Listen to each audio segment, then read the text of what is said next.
वो कंटिन्यूस क्या क्या रहेंगे। सो next it is after this conditional statements. अगला पार्ट क्या था हमारे पास, कंडीशनल स्टेटमेंट्स। देखिए दो चीजें होती है, एक होता है कंडीशनल स्टेटमेंट और दूसरा होता है कंडीशनल लूप। क्या होता है, conditional statement followed by conditional loop. ठीक है, ये दोनों building blocks of your program रहेंगे। क्या रहेंगे दोनों, building blocks of your program. हर प्रोग्राम में लगभग लगभग ये यूज हो ही जाते हैं, इसमें से कोई ना कोई एक।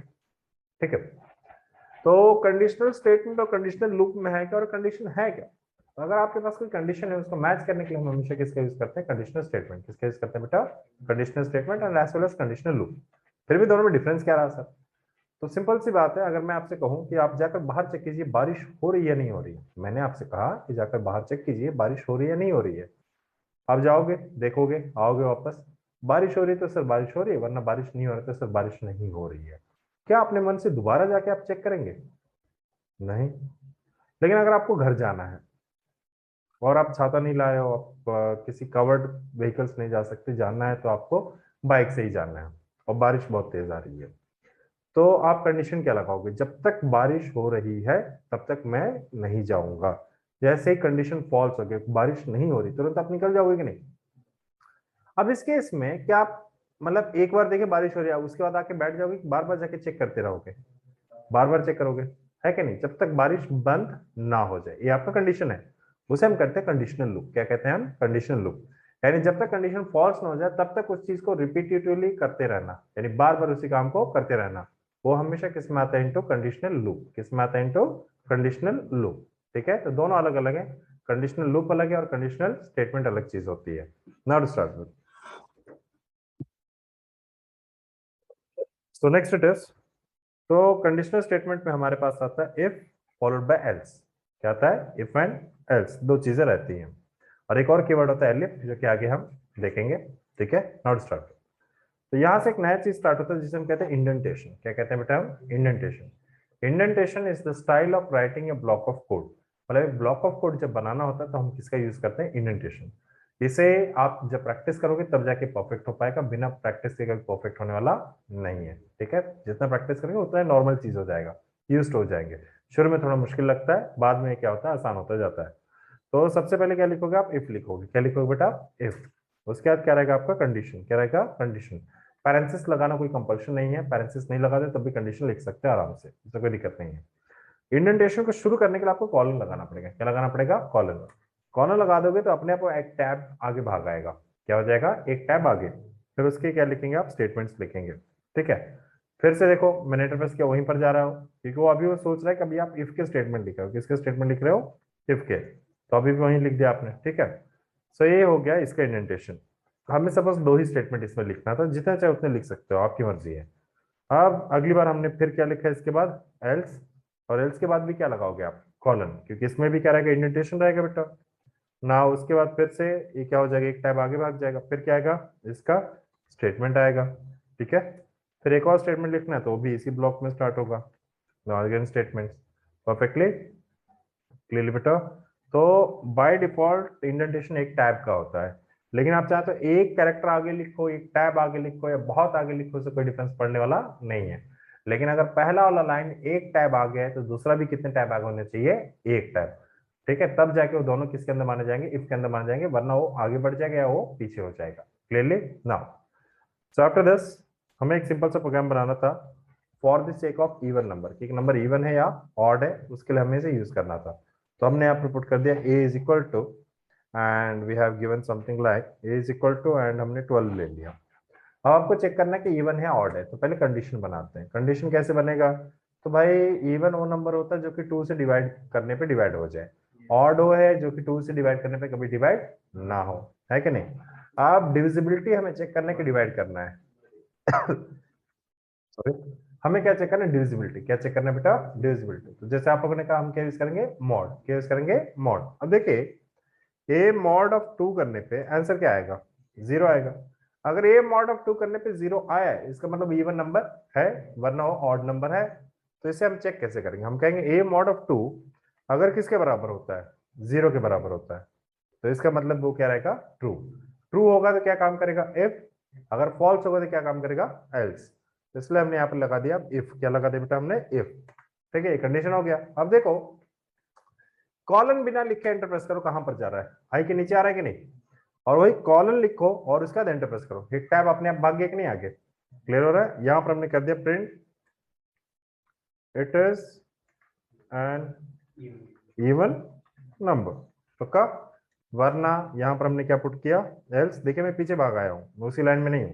इफ के बाद एल्स काम करता है, इफ के अंदर एल्स नहीं काम करता। इफ के अंदर होता है एल्स तो प्रिंट के बराबर होता, लेकिन इफ के बाद काम करेगा तो इफ के बराबर होगा। किसके बराबर होगा, इफ के बराबर। फिर एल्स के बाद भी ब्लॉक ऑफ कोड लिखोगे तो इसलिए क्या चाहिए आपको, इंडेंटेशन। इसलिए आपने कॉलन लगाया और टैब, एक टैब खुद से भाग आया। फिर आपने यहाँ पर पुट कर दिया print it is and it is the odd number. ठीक है, शिफ्ट एंटर, तो क्या आ गया आपके पास, इट इज या इवन नंबर। अब इस प्रोग्राम को ऑटोमेट करते हैं। ऑटोमेट करने का मतलब इसमें इनपुट वगैरह डाल देते हैं। कैसे डालेंगे, हमने डाला इंटीजर और इसके अंदर क्या पुट कर दिया हमने, इनपुट, एंड फिर हमने क्या दिया, enter a number and shift enter. अब नंबर दो, आपने दिया सपोज 12, क्या आ गया, इट इज या इवन नंबर। आपने दिया सपोज 123, क्या आ गया आपके पास, ऑड नंबर। पक्का, परफेक्टली, यहाँ तो कोई समस्या नहीं। Everyone clearly, if else clear हुआ कैसे काम करता है exactly. Now to start next. Suppose हमें प्रोग्राम बनाना, write a program to take, so write a program to take input of selling and cost price. क्या लेना आपके, input of selling and cost price, ठीक है। और उसके बाद print whether it is profit slash loss, मतलब प्रॉफिट हुआ लॉस हुआ, followed by net profit slash loss followed by percentage of profit slash loss, मतलब कितना प्रॉफिट हुआ कितना लॉस हुआ, सारा चीज आपको निकाल के देना है। Now to start next. इसके बाद अगर हम देखें तो सबसे पहले क्या रहेगा, हमें सेलिंग प्राइस का इनपुट लेना है, एस इज इक्वल टू। अब सेलिंग प्राइस इंटीजर भी हो सकता है और क्या हो सकता है, फ्लोट भी हो सकता है। फ्लोट कन्वर्ट करना तब भी गलती रहेगा, इंटीजर कन्वर्ट करना तब भी गलती रहेगा, तो क्या लगा देंगे, इवैल लगा देंगे। तो इसलिए हमने क्या लगा दिया बेटा यहाँ पर, इवैल। इवैल में हमने क्या दिया, इनपुट ऑफ सेलिंग प्राइस, क्या एंटर करना है हमें, selling price, followed by suppose C cost price is equal to eval of, हमने पुट कर दिया input of enter the cost price, done. After that condition क्या होगा, if S greater than C, मतलब सेलिंग प्राइस अगर cost price से ज्यादा है तो क्या हो गया बंदे को, प्रॉफिट हो गया। तो नेट प्रॉफिट कैसे निकालेंगे, उसका नाम मैं नेट रख लेता, कुछ भी नाम रख सकते, वेरिएबल के नाम आपकी मर्जी है, जो चाहे रखो, इससे कोई समस्या नहीं है, पक्का। नेट इज इक्वल टू, तो बटा इसलिए एस माइनस ऑफ सी होगा, है कि नहीं। और परसेंटेज अगर देखें, सपोज पर लिख देता हूं उसको, is equal to net profit किस में है, नेट में, उसको किससे डिवाइड कर दो, कॉस्ट प्राइस से, जितने का मुनाफा हुआ डिवाइड बाय सी, और इनटू क्या कर दें बेटा आप, 100 कर दें।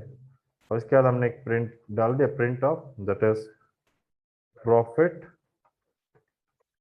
ऑफ, और वैल्यू किस में, नेट प्रॉफिट किस में, नेट में, कॉमा डाल के नेट डाल दिया। फिर हमने कॉमा डाला, फिर कहा and percentage is followed by comma, percentage किस में है, पर में, क्लियर हो रहा है।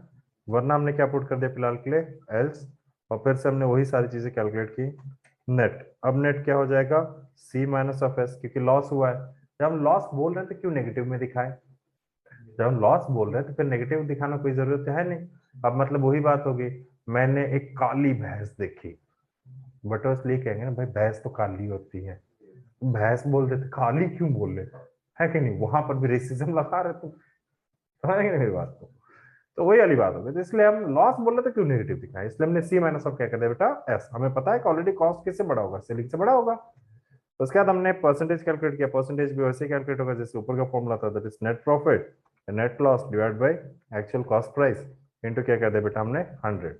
और उसके बाद फिर हमने प्रिंट डाल दिया, प्रिंट लॉस ऑफ, एंड कितने का लॉस हुआ, और नेट लॉस किसमें, नेट में, and followed by comma and percentage S followed by colon comma percentage किसके अंदर है, पी आर के अंदर। डन। Now shift enter. तो एंटर द सेलिंग प्राइस, हमने कहा सपोज हमने 123 रुपए का बेचा। एंटर द कॉस्ट प्राइस, हमने सपोज 100 रुपए का खरीदा था। कितने का मुनाफा हुआ, 23 रुपए का। कितने का प्रॉफिट परसेंटेज है, 23 का। ना शिफ्ट एंटर अगेन, हमने दिया 1234 और सेलिंग प्राइस कितना था, सपोज 1200 का था, 34 रुपए का प्रॉफिट हुआ। परसेंटेज देखो बड़ा ज्यादा नहीं दिखा रहा कुछ, डेसिमल डॉट 2 तक चलेगा, 2 से ज्यादा तो बेकार हो जा रहा है ना, है कि नहीं। तो इस प्रकार में एक सुधार कैसे करेंगे, तो हमने कल ही एक फंक्शन पढ़ा था जिसका नाम क्या था, राउंड। हमने कहा जो भी ये नंबर है उसको 2 डेसिमल प्रिसिजन तक राउंड ऑफ कर दो। कितने डेसिमल प्रिसिजन तक, 2 तक राउंड ऑफ कर दो। फिर हमने यहाँ पर दे दिया दैट इज वंस अगेन क्या कर दो आप, राउंड। कितने डेसिमल प्रिसिजन तक कर दो इसको, 2 तक। कॉमा यहाँ पर हमने क्या पुट कर दिया, 2। Now shift enter. Same example मैं देता हूँ 1 2 3 4 एंड 1200।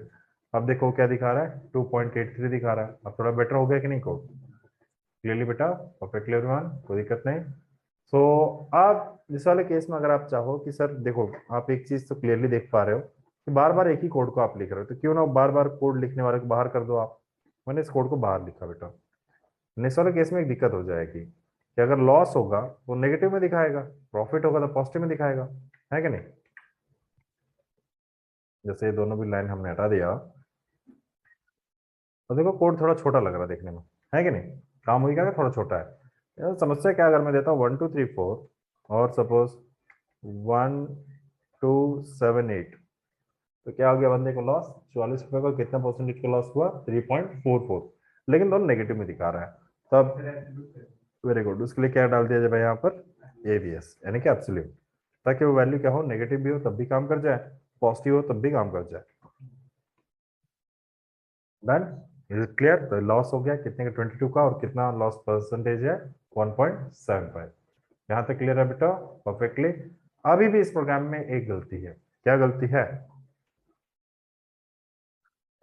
तो क्लाइंट के नजरिए से सोच के देखिए। आपने 123 दिया और 123 दिया, क्या आ रहा है, 0। लेकिन स्टेटमेंट क्या है, लॉस।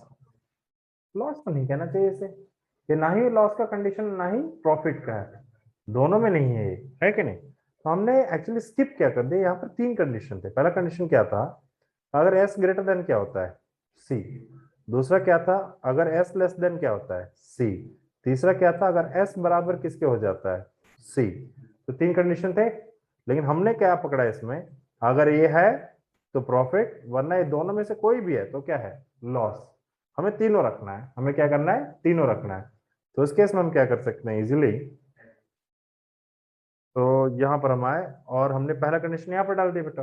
अब सिस्टमैटिकली चले तो ए इफ, इफ का क्या है बेटा, एल्स। अब उसके नीचे फिर से क्या डाल दो, एक और इफ, ठीक है। एस ग्रेटर देन क्या चेक कर लो, सी। सॉरी, एस ग्रेटर देन सी चेक कर चुके हैं, एस लेस देन सी। और उसके अंदर क्या कहता है, अगर ये कंडीशन होता है तो क्या हो गया, लॉस। अगर ये कंडीशन भी नहीं होता है तब फिर से क्या पुट करो, एल्स। और उसके अंदर आपने क्या कर दिया, print of that is neither loss nor profit, मतलब ना ही लॉस हुआ ना ही क्या हुआ, प्रॉफिट। 123 दीजिए, 123 दीजिए। अब देखिए क्या इफ ट्रू होगा, नहीं। नहीं होगा तो कहां जाएगा उसके, एल्स पे। एल्स में फिर क्या चेक करेगा, इफ। अगर ये ट्रू हुआ तो क्या प्रिंट करेगा, लॉस। अगर ये भी ट्रू नहीं हुआ तो कहां जाएगा, एल्स। एल्स में बाय डिफॉल्ट क्या आ गया, एस इज इक्वल टू सी वाला कंडीशन आ गया, क्योंकि अगर दोनों नहीं है तो तीसरा तो ही होगा। तो उसके लिए वो क्या काम करेगा इस बार, नीदर प्रॉफिट नॉर लॉस। लेकिन ये स्टाइल ज्यादा क्यों नहीं यूज किया था, इसे हम कहते हैं नेस्टिंग ऑफ इफेल्स। क्या कहते हैं इसे हम बेटा, नेस्टिंग ऑफ इफेल्स।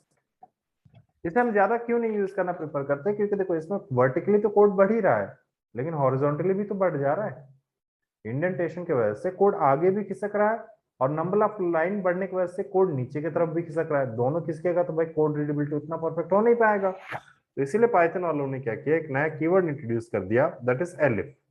यानी कि इस एल्स की जगह पे उन्होंने एक कीवर्ड बना दिया जो कि क्या है, एलिफ। काम वही करेगा, और एल्स को आप पीछे खींच लो। अब जितना पीछे चाहें, जिसको जहां रखना चाहें आप रख सकते हो, उससे कोई इश्यू नहीं है। जैसे इसको देखो मैं आगे रख रहा हूँ, उससे कोई समस्या नहीं, क्योंकि एल्स को अपने घर से मतलब है। एलिफ के और इफ के घर से क्या मतलब है कि नहीं। तो सबको अपने घर से मतलब है इसमें। नाउ इसको भी आप चाहे थोड़ा आगे खिसका सकते हैं, एक कदम आपने आगे खिसका दिया, आपकी मर्जी है। ना शिफ्ट एंटर, देखो काम कर रहा है। हमने दिया 123 और 456, क्या कह दिया उसने, लॉस हुआ। दोबारा से हमने रन किया, हमने दिया 123 और 123, क्या कह दिया उसने, नीदर प्रॉफिट नॉर लॉस। हमने सपोज दे दिया 123 और सपोज 112, क्या कह दिया उसने, प्रॉफिट 11 का, और इतना आपका प्रॉफिट परसेंटेज रहा। तो एलएफ यूज करने से दो चीजें आपकी दिक्कत में खत्म होगी। पहला क्या, मल्टीपल कंडीशन भी मैच करना आसान हो गया, और आपका कोड अब सिर्फ वर्टिकली बढ़ेगा ना कि हॉरिजॉन्टली बढ़ेगा। परफेक्टली क्लियर एवरीवन, यहाँ तक कोई दिक्कत नहीं है। तो एलिफ का यूज से हम क्या कर सकते हैं, लैडर लॉजिक बना सकते हैं। क्या बना सकते हैं, लैडर लॉजिक। इसे कई लोग लैडर लॉजिक कहते हैं, कई लोग इसे नेस्टिंग ऑफ इफ एल्स कहते हैं। बस इतना याद रखें, अगर आप एक इफ और एल्स के बीच में मल्टीपल कंडीशन डालना चाहते हो तो एलिफ रहेगा। क्या रहेगा, एलिफ रहेगा। क्लियरली, एक ही कंडीशन रहेगा तो इफ और एल्स रहेगा। बिना इफ के आप एल्स नहीं लिख सकते, लेकिन इफ के साथ एल्स लिखना ऐसा कोई कंपल्शन नहीं है। पक्का, clear everyone. Her bar if और एल्स नहीं होता है, आप हर जगह पे कंडीशन में या तो ये या तो ये, ऐसा तो होता नहीं है। कहीं कहीं पर क्या, या तो ये या तो ये वाला कभी ऑप्शन नहीं होता है, तो एक ही ऑप्शन है, लेना है तो लो, नहीं लेना तो जाओ। पक्का, डन एवरीवन, कोई दिक्कत नहीं आता गाइस। नाउ इसके बाद हम स्टार्ट करते हैं विद